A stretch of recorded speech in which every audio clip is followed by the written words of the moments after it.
Winnipeg Jets have been forced into impossible decisions with a lot of expiring contracts this offseason. Who will they let go? Who will they bring back? We're going to break it all down coming up on this episode of Hattrick HQ. But before we dive into all that, we just want to say we're on the road for 16,000 subscribers. We're about 50 subscribers away from hitting our goal. So if you're a big NHL fan, Jets fan, want to stay up on the latest news all off season long, we're going to be your home for hockey content here on YouTube. So make sure down below and hit that subscribe button. But with that said, we got a lot to talk about today with the Winnipeg Jets and their free agency. Because if we just take a look at a list of all the unrestricted free agents they have going into this offseason, it is a big number. If we see Nikolaj Ehlers being a top name, a lot of people wondering if he's going to stay, if he's going to go. There's a big question mark around his head right now, him being linked to numerous teams around the league, and not a lot of them being the Winnipeg Jets.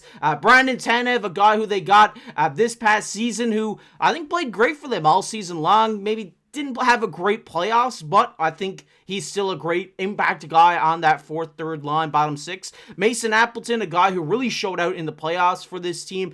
Dominic Tornado, Haydn, Fleury, Chris Driedger, the list goes on and on and on. They also have a lot of restricted free agents with Gabe Vilardi and numerous more of them. And they have probably close to, I would say, 10 contracts to sign this season. They have extensions as well, with a big one coming with Kyle Connor. There is a lot of money to be dished out here in Winnipeg, and not a lot to go around with $25.9 million in active cap space. This team is going to have to scratch their heads together and get the calculator out to figure out how they're going to sign all these contracts. But we did get an update from Elliotte Friedman on what his thoughts on the Winnipeg Jets contract situation is. He says, I think they can get Sandberg done. I think Sandberg is one that needs to be done. We've been talking about it on the channel here all season long, how Sandberg and Pionk have been one of the best defensive pairings in the entire NHL this season. We've really seen it at the beginning of the year when obviously the Jets went undefeated, and then we've seen it again in the playoffs. This pairing is so good together. Dylan Sandberg, a great defensive guy. He's not afraid to lie down and take a puck to the chest, take one in the ankle, take one in the leg. He is such a team guy. He just goes out there and he goes out and shows out for the Winnipeg Jets defensively. And then you also have a guy on the right side in Neal Pionk who has a huge shot from the blue line. They pair so well together. Their chemistry is unmatched. Dylan Sandberg is a guy that you need to bring back here this offseason. They also say, I don't think they have any reason to think Vilardi would be a huge problem. I don't either. I think Vilardi obviously had a career year this year in Winnipeg. He just looks like he really enjoys playing in the city, and I think that's going to be a big reason to why I think he will sign a good deal. I mean, obviously he's restricted free agent. I don't think it's going to be a hard contract to get done, and neither does Elliotte Friedman. The one here that he says is interesting is, I understand he's going to sit down and think about it, is Nikolaj Ehlers, because like I said at the beginning of this video, there's a big question mark around this guy. He had a good year, 63 points in 69 games, almost a point per game player. He was almost a point per game player in the playoffs as well. He had 7 points in 8 games, keeping the plus minus positive in both the regular season and playoffs. He has been really good, and I've seen reaction from Jets fans online to this. They say they really want to keep him. He is a guy who just plays for this team, and he's the heart and soul of the team at times, and has a big slap shot. He's quick. He's just such a good offensive player, and is such a great contributor on this power play 1 unit as well. I think you need to keep this guy, but the numbers don't lie in regards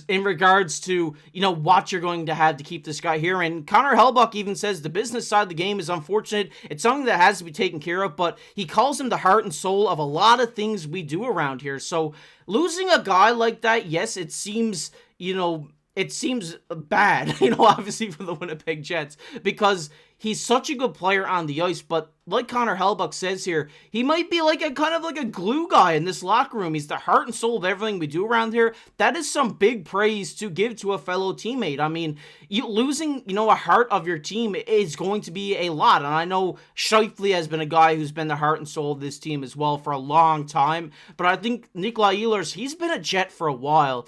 And I think with how the Jets played this season, I don't see why Nikolaj Ehlers would walk away from this. I think they have something special there. I think they have a team that can win a Stanley Cup.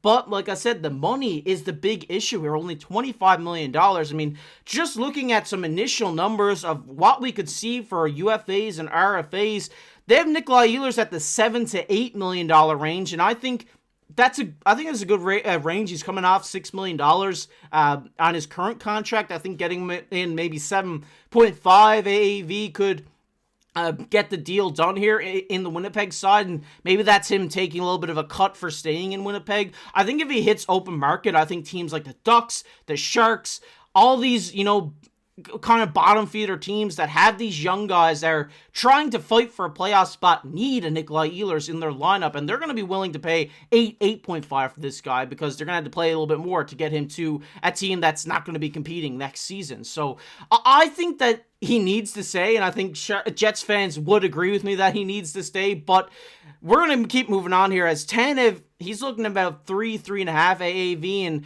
and, for what he did this season, he had 22 points. I don't think you re-sign Tanev. I don't know how you guys feel about that. I'd love to hear about that in the comment section, but I think that is too much money to sign for a bottom six guy in where you can go out in free agency, get a guy who plays the same way as Tanev for, $1.5 million and can fill that, bottom or that fourth line role. That's my feeling on it. I love Tanev. I think he's a great player, but I think for the Jets and how tight money is, they need to let him go. Obviously, they say Appleton as well, between 1.5 and 2. I think you definitely do that. He really showed out in the playoffs and had a great season for this team. Had 7 assists in this year's playoffs. Haydn, Fleury between 1.8, 2.4. I think he's been solid on the back end for the Jets all season long as well. A great 7th defenseman for them at times. And then the big one, Vilardi, who should come in between 6 and 7 AAV. I think that is a generous estimation here for how good of a season he did. I'd say it'd be closer to that 7 side, maybe a little bit higher for Vilardi. And I think this is a guy that needs to be done. I think you need him. Like I said, he's a guy who came in and really showed out and had the best season of his career. And I think he just loves playing in the city, like I said earlier. And I think you had to get this done. Rasmus Kupari as well, and still in Sandberg, like I said, 3.5 to 4.5 million AAV needs to be done. This guy is one of the best defensive defensemen in the league, probably one of the most underrated defensive defensemen in the league. The best pairing of him and Pionk, maybe I would say top 5 pairings in the league, in my personal opinion. So I think this needs to be done, no doubt about it. But if we just take a look at what Elliotte Friedman had to say about Kyle Connor, he said, "I have no reason to think Kyle Connor doesn't want to be there, but it's going to be a negotiation, and it's going to be a big number." And I had to agree with Elliotte here. I think if I'm the Winnipeg Jets this season, this offseason, you got to be thinking about keeping that money for Kyle Connor. I think Kyle Connor has been the best Winnipeg Jet for a while now. He's fast. He has one of the best shots in the league, if not the best, rivaling Austin Matthews when he's at his top of his game. So I think this needs to be done. It's going to be a big number. I don't know how much it's going to be, though. Like, if I'm ballparking it right now, I think he's $10-11 million range. I think that's being fairly generous as well. I think that's how good of a player he is. He obviously has a bright future a big future ahead of him as well. So I think this needs to be done. I think you need to keep that money for Kyle Connor because he is your franchise guy at this point. I mean, Scheifele's getting a little bit older. There's a lot of guys in this lineup that are aging. Adam Lowry is a guy you need to bring back as well, I believe, next season. So I think keeping this money around is definitely a way to do it. I mean, if you added up all those numbers right here, that is $30 million in cap space, and they only have 26. So someone needs to go here, and that's why I said, unfortunately, about Tanev. I think you need to let this guy walk in free agency.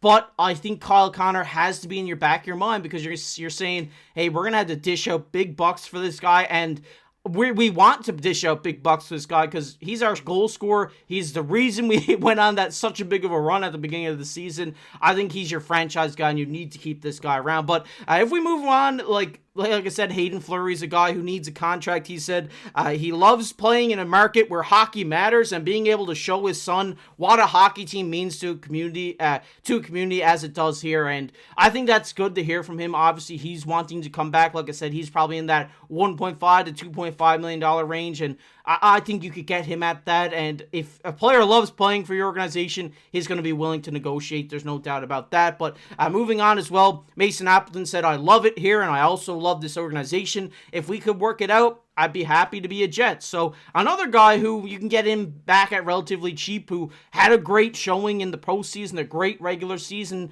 in this bottom six. I think this is a guy, a role player that you need to bring back, because he is a guy who can make an impact on any given night. And also moving on there, they say the Jets will need to be careful with cap space.